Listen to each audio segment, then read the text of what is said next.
World में आप किसी भी कंट्रीज की जीडीपी उठा के देख लो, उनके आंकड़ों का खेल वर्ल्ड के बड़े बड़े पॉलिटिशियंस के अलावा कोई नहीं जानता है। वेल, आईएमएफ यानी कि इंटरनेशनल मॉनेटरी फंड ने 2025 के लिए इंडिया की जीडीपी को बढ़ाकर 6.6% किया था।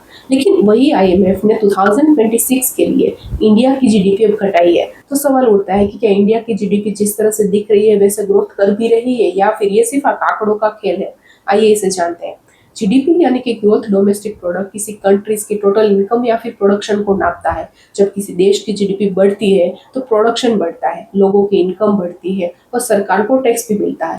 लेकिन सच्चाई कुछ और है। फिर जीडीपी ग्रोथ हमेशा देश में रहने वाले लोगों की बेहतर जिंदगी का कोई प्रमाण नहीं होते। यहाँ तक कि इकोनॉमिस्ट ये भी कहते हैं कि इंडिया की जीडीपी ग्रोथ के शेप्ड है, जहाँ पे ऊपर की लाइन यानी कि अमीर वर्ग और भी अमीर होता चला जा रहा है और नीचे की लाइन यानी कि गरीब वर्ग जो और भी गरीब होता चला जा रहा है। फिर इंडिया की जीडीपी बढ़ रही है वो दिख रहा है क्योंकि शहरों में नए बिल्डिंग्स, मॉल और एवीज बन रहे हैं। वही गांव की सच्चाई कुछ और है। गांव में आज भी वही पुरानी सड़कें हैं, वही पुरानी स्कूल है और किसान का बेटा आज भी रोजगार ढूंढ रहा है। और ये बात साफ करती है कि इंडिया की जीडीपी की चमक शहरों में है लेकिन असली सच्चाई गांव में दबी हुई है।